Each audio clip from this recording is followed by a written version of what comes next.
Hello hi.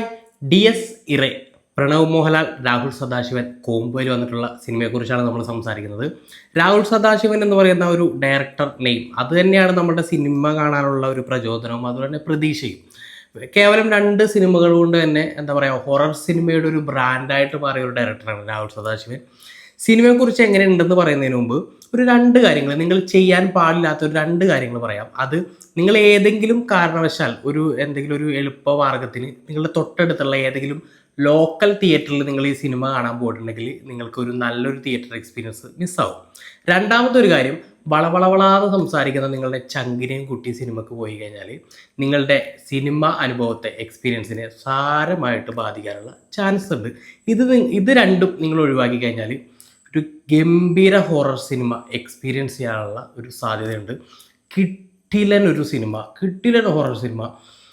Rahul Sadasivan എന്ന് പറയുന്ന director, അദ്ദേഹം, ഞാനൊരു സ്റ്റേറ്റ്മെൻറ്റ് പറയാൻ ആഗ്രഹിക്കുകയാണ്. ഇതിന് മുമ്പ് അദ്ദേഹത്തിൻ്റെ 2 സിനിമകൾ ഭൂതകാലവും അതുപോലെ തന്നെ ബ്രഹ്മയുഗവും.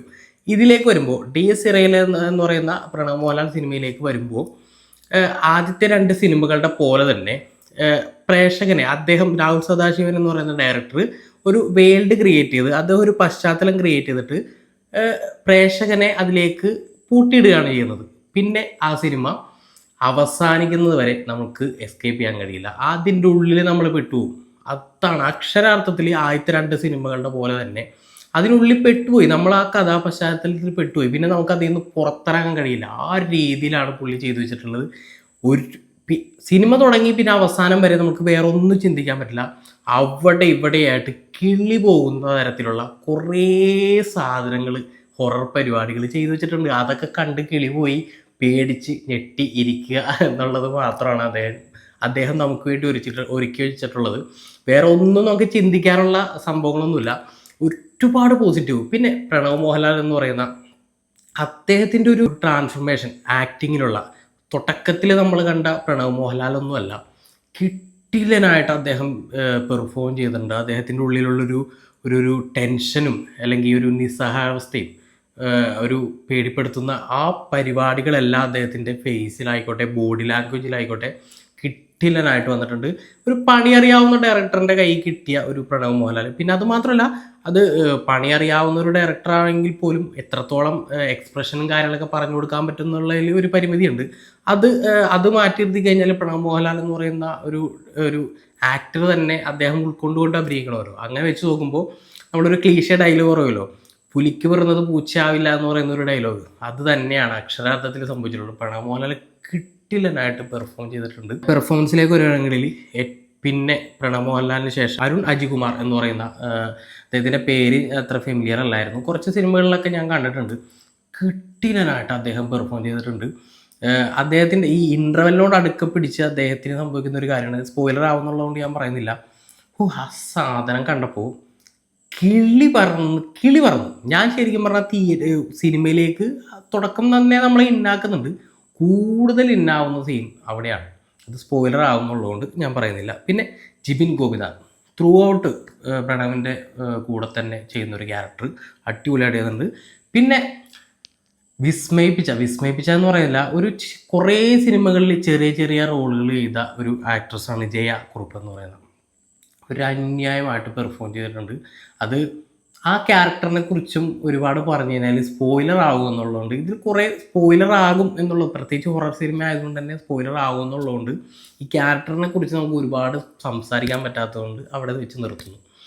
പിന്നെ സിനിമയിലേക്ക് കുറച്ചുകൂടി അടിപൊളിയായിട്ട് വന്നതിൽ ക്രിസ്റ്റോ ശ്രീവിയറിൻ്റെ ബാക്ക്ഗ്രൗണ്ട് സ്കോർ, അത് ഇൻ്റർവൽ ബ്ലോക്കിനകത്ത് സെറ്റ് ചെയ്ത് വെച്ചിരിക്കുന്ന ഒരു പരിപാടി എന്ന് പറഞ്ഞു കഴിഞ്ഞാൽ അന്യായ സാധനം.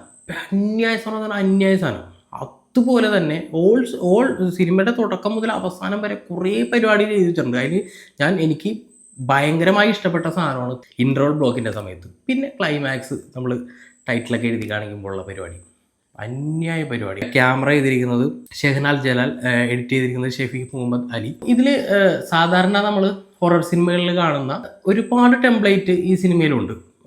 സ്ഥിരം ഉള്ള പരിപാടികളുണ്ട്, സ്ഥിരമല്ലാത്ത പരിപാടികളുണ്ട്. പക്ഷേ നമ്മളിപ്പോൾ ഒരു ഹൊറർ സിനിമ നമ്മൾ മലയാളത്തിലാണെങ്കിലും അല്ലെങ്കിൽ ഇതിനു മുമ്പ് കണ്ടുള്ള വിദേശ ഇംഗ്ലീഷ് സിനിമകളിലൊക്കെ ആണെങ്കിലും നമ്മൾ കണ്ടിട്ടുള്ള ഒരു സ്ഥിരം ടെംപ്ലേറ്റുകളുണ്ടല്ലോ, ഒരു പെട്ടെന്നൊരു ഏകാന്തത വന്നിട്ട് പെട്ടെന്നൊരു സബ്ജക്റ്റ് എന്താ പറയുക മൂവ് ചെയ്യുന്നതോ അങ്ങനത്തെ കുറേ സാധനങ്ങളൊക്കെ ഉണ്ടല്ലോ. അപ്പോൾ ആ സമയത്ത് വരുന്ന ഭയങ്കര ലൗഡായിട്ട് വരുമ്പോൾ സ്വാഭാവികമായിട്ടും പ്രേക്ഷകൻ പേടിക്കും.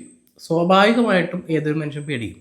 അപ്പോൾ അങ്ങനത്തെ കുറേ സാധനങ്ങളും ഇതിനകത്തുണ്ട്. പക്ഷേ അങ്ങനെയാണെങ്കിൽ പോലും നമുക്കതൊരു എന്താ പറയുക സ്ഥിരം കണ്ട ടെംപ്ലേറ്റ് ആണെന്നുള്ളൊരു ചിന്തയില്ല അവിടെ എന്താ പറയുക ബോറടിപ്പിക്കുന്നില്ല, അല്ലെങ്കിൽ അയ്യോ സ്ഥിരം കണ്ട പരിപാടിയല്ലേ എന്നങ്ങനെ ഒരു തോന്നലേ ഇല്ല.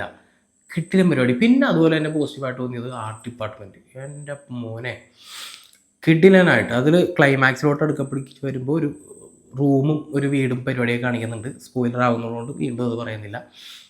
അവിടെയൊക്കെ ചെയ്തു വെച്ചേക്കുന്നത് കിടിലനായിട്ട് പറയുന്നുണ്ട്. പിന്നെ ഒരു ക്യാരക്ടർ ഉണ്ട്, അതും പറയുന്നില്ല. എന്താ പറയുക, ഒരു ഫോട്ടോ കാണിച്ചിട്ട് നമ്മൾ ഇന്നൊരാളെ പരിചയപ്പെടുത്തുന്നു. അത് കണ്ടിട്ട് നമ്മൾ നമ്മുടെ ഉള്ളിൽ ആ ക്യാരക്ടർ ആ സിനിമയിൽ പലയിടത്തും നമുക്ക് ഉള്ളതായിട്ട് നമുക്ക് തോന്നുന്നു എന്നുണ്ടെങ്കിൽ തന്നെ സിനിമ വിജയിച്ചു എന്നുള്ളതാണ്. അപ്പം ഞാൻ തുടക്കത്തിൽ പറഞ്ഞത് ഒന്നും കൂടി ആവർത്തിക്കുകയാണ്. പ്രേക്ഷകനെ വളരെ പെട്ടെന്ന് ഞങ്ങൾ കുറച്ച് സാധനങ്ങൾ സെറ്റ് ചെയ്ത് തന്നിട്ടുണ്ട്, നിങ്ങൾ പേടിച്ചോളൂ എന്ന് പറഞ്ഞിട്ട് നമ്മളങ്ങനെ കയറ്റി അങ്ങോട്ട് വിടുകയാണ്. എന്നിട്ട് പുറത്തുനിന്ന് ലോക്ക് ചെയ്യാണ് രാഹുൽ സദാശിവൻ ചെയ്യുന്നത്. പിന്നെ നമ്മൾ അതിൻ്റെ ഉള്ളിലിരുന്ന് പേടിച്ചാൽ മതി, അല്ലെങ്കിൽ ഞെട്ടിയാൽ മതി. അങ്ങനത്തെ കുറച്ച് പരിപാടികളാണ്. അത് കുറേ കഥകൾ പറഞ്ഞ് പിന്നെ പേടിപ്പിക്കുക അങ്ങനത്തെ പരിപാടിയൊന്നുമില്ല. തുടക്കം തന്നെ ഒരു സാധനം സെറ്റ് ചെയ്ത് വെച്ചിട്ടുണ്ട്, അതിൻ്റെ ഉള്ളിലേക്ക് കയറ്റി ഇട്ടിട്ട് പിന്നെ അവിടെ നിന്ന് പരിപാടി തുടങ്ങിയേക്കാണ്. കിടിലൻ ഡയറക്ടറാണ് കേട്ടോ. ഇനി ഒരുപാട് പരിപാടികൾ ഇനി അദ്ദേഹത്തിൻ്റെ വരാനുണ്ടെന്ന് നമുക്ക് ഊഹിക്കാം. ഇതൊന്നുമല്ല, എനിക്ക് തോന്നുന്നു ചെയ്തു വെച്ചേക്കുന്ന സിനിമകളിൽ ബ്രഹ്മയുഗം വേറൊരു മൂഡാണെങ്കിലും ഭൂതകാലത്തിനേക്കാളൊക്കെ കിടിലൻ ഒരു എക്സ്പീരിയൻസ് ആണ് എനിക്ക്. പിന്നെ ഭൂതകാലം പിന്നെ OTT ആയതുകൊണ്ടുള്ളൊരു സംഭവം ഉണ്ടായിരുന്നു. പക്ഷേ എനിക്ക് തോന്നുന്നു ഭൂതകാലത്തിനേലും കുറേ കൂടി ബെറ്റർ ആയിട്ടുള്ളൊരു സിനിമയായിട്ടാണ് എനിക്ക് ഫീൽ ചെയ്തിട്ടുള്ളത് DSR. സ്ക്രിപ്റ്റും രാഹുൽ സദാശിവൻ്റെയാണ്.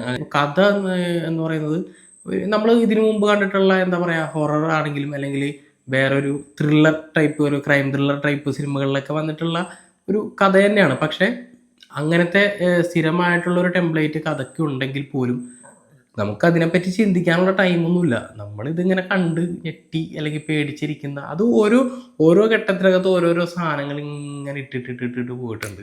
കിള്ളി പോകുന്ന പരിപാടി അതങ്ങനെ കണ്ടുകൊണ്ടിരിക്കുക എന്നുള്ളതാണ് അന്യായ തിയേറ്റർ എക്സ്പീരിയൻസ്. അപ്പോൾ നിങ്ങൾക്ക് പിന്നെ ഇതിലൊരു നെഗറ്റീവ് എനിക്ക് തോന്നിയത്, സ്പോയിലർ ആവും എന്നുള്ളതുകൊണ്ട് പറയുന്നില്ല, പക്ഷേ സിനിമ കാണാത്തവർക്ക് അത് മനസ്സിലാവില്ല. അതുകൊണ്ട് ചെറിയൊരു സാധനം പറയാം. ഇതിലൊരു നടി പറയുന്നൊരു ഡയലോഗുണ്ട്, വീട്ടിലേക്ക് കയറിയിരിക്കുന്നു പറയുന്നൊരു ഡയലോഗുണ്ട്. അത് ശുദ്ധ എന്താ പറയുക മിസ്റ്റേക്കായിട്ടാണ് എനിക്ക് ഫീൽ ചെയ്തിട്ടുള്ളത്. അത് കൂടുതൽ പറയാൻ കഴിയില്ല. അത് അട്ട ഫ്ലോപ്പാണ് ആ ഡയലോഗ്. അത് അവിടെ വരാൻ പാടില്ലാത്തൊരു ഡയലോഗാണ്. ഒരു പക്ഷേ അവർ ശ്രദ്ധിച്ചിട്ടുണ്ടാവാൻ സാധ്യതയില്ല. സിനിമ കണ്ടവരാണെന്നുണ്ടെങ്കിൽ നിങ്ങൾക്കത് ഓക്കെ ആണെന്നുണ്ടെങ്കിൽ, ഞാൻ പറഞ്ഞത് ഓക്കെ ആണെന്നുണ്ടെങ്കിൽ നിങ്ങൾക്ക് കമൻറ്റ് ചെയ്യാം. അപ്പോൾ കിട്ടില്ലൊരു എക്സ്പീരിയൻസ് എനിക്ക് അതാണ് എൻ്റെ എക്സ്പീരിയൻസ് ആയിട്ട് നിങ്ങൾ യോജിക്കുന്നുണ്ടെങ്കിൽ കമൻറ്റായിട്ട് രേഖപ്പെടുത്താം. വീണ്ടും മറ്റൊരു സിനിമയുടെ വിശേഷമായിട്ട് വരാം. ബൈ.